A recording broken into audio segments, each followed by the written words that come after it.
Hello guys, in today's video I will show you how to activate Keyboard Clipboard on Motorola Moto G52. Let's go!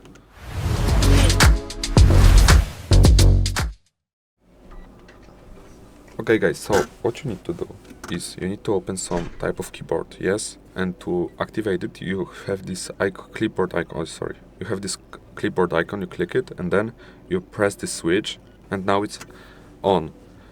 And if you want some more options, for example, you want your screenshot to be there, the most recent screenshot, then you do this. You go to settings, you go to system, then languages and input, on-screen keyboard, Gboard, and then you go to clipboard.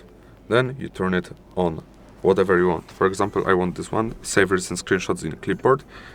And here you can show addresses, phone numbers and other items pulled from recently copied text, show recently copied text and images in suggestion bar. Okay, and that's all about Clipboard on Motorola Moto G52. Thank you for watching guys and goodbye.